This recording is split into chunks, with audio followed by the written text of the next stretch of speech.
नमस्कार, आप देख रहे हैं वीके न्यूज। मैं हूं सुनील राउत। जम्मू कश्मीर में आर्टिकल 370 अब इतिहास हो चुका है और प्रधानमंत्री नरेंद्र मोदी के फैसले पर सुप्रीम कोर्ट ने भी मुहर लगा दी है कि यह फैसला सही था।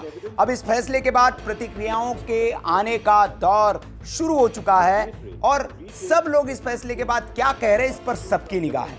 प्रधानमंत्री नरेंद्र मोदी का भी इस पर एक बयान आया है और उन्होंने बहुत महत्वपूर्ण बात कही है। बहुत लंबा चौड़ा बयान है। क्या उन्होंने कहा वो मैं सुनवाऊंगा, आपको बताऊंगा, लेकिन उससे पहले जान लीजिए कि विपक्ष क्या कह रहा है। विपक्षी खेमे में अभी तक सन्नाटा पसरा हुआ है। हालांकि उमर अब्दुल्ला की ओर से एक ट्वीट आया है जिसमें वो अपने हाउस अरेस्ट होने पर जो है वो रोना उसका रो रहे हैं, क्योंकि आपको बता दें कि इस फैसले से पहले जम्मू कश्मीर में सुरक्षा व्यवस्था काफी कड़ी कर दी गई थी और जो वहां के अलगाववादी एक तरह से नेता जो इस मसले को बहुत ज्यादा तूल देने की कोशिश करते और महबूबा मुफ्ती जैसी जो नेता जिन्होंने कहा था कि आप 370 और 35 को हाथ लगा कर देखिए, खून की नदियां बह जाएंगी, इस तरह के जो बयान देने वाले नेता थे उनको उनके घरों की सुरक्षा कड़ी कर दी गई थी और उनको एक तरह से हाउस अरेस्ट कर दिया गया, ये उन्होंने कहा था। हालांकि प्रशासन ने इस बात को नकारा है कि उनका हाउस अरेस्ट नहीं किया गया था। हाँ, फैसले के मद्देनजर वहां कुछ सुरक्षा के इंतजाम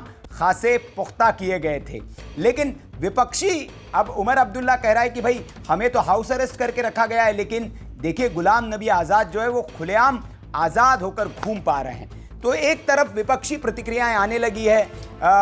फारूक अब्दुल्ला अभी संसद में जाते हुए दिखाई दिए। बाकी विपक्षी खेमे में भी सन्नाटा पसरा हुआ है। उनकी ओर शायद मंथन चल रहा है कि क्या इस पर बोला जाए और क्या न बोला जाए। भारतीय जनता पार्टी इस पर एक प्रेस कॉन्फ्रेंस भी करेगी।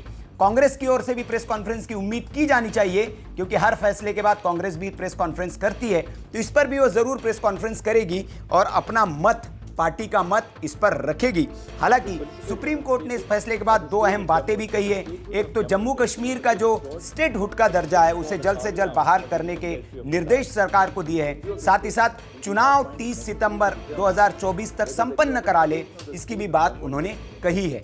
हालांकि सरकार का इस पर अभी तक और चुनाव आयोग का कोई बयान नहीं आया है, लेकिन प्रधानमंत्री नरेंद्र मोदी ने क्या कहा है? प्रधानमंत्री नरेंद्र मोदी ने कहा है अनुच्छेद 370 को निरस्त करने पर आज सुप्रीम कोर्ट का फैसला ऐतिहासिक है और 5 अगस्त 2019 को भारत की संसद द्वारा लिए गए फैसले को संवैधानिक रूप से बरकरार रखता है।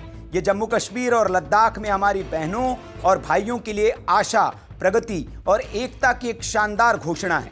न्यायालय ने अपने गहन ज्ञान से एकता के मूल सार को मजबूत किया है, जिसे हम भारतीय होने के नाते बाकी सबसे ऊपर प्रिय मानते हैं और संजोते हैं।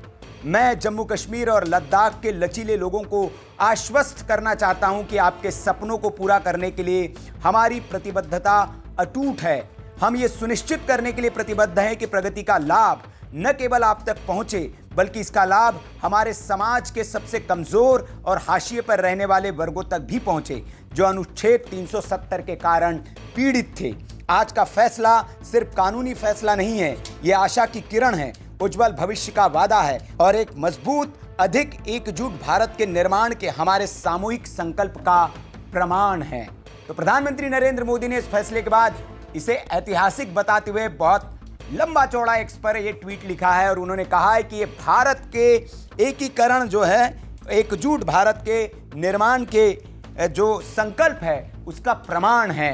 तो बहुत बड़ी बात प्रधानमंत्री नरेंद्र मोदी ने कही है। उन्होंने आश्वस्त भी किया है कि अब हर उस वर्ग को लाभ मिलेगा जो इस आर्टिकल 370 की वजह से वंचित रह जा रहे थे, जो इसका लाभ नहीं उठा पा रहे थे। तो ये सुप्रीम कोर्ट का फैसला और उस पर प्रधानमंत्री नरेंद्र मोदी की प्रतिक्रिया। इस प्रतिक्रिया पर आपकी क्या राय है, कमेंट बॉक्स में हमें जरूर बताएं। वीडियो अच्छा लगा हो तो लाइक करें, शेयर करें और ऐसी खबरों के लिए आप देखते रहिए वीके न्यूज। नमस्कार। वीके न्यूज, राष्ट्र के नाम।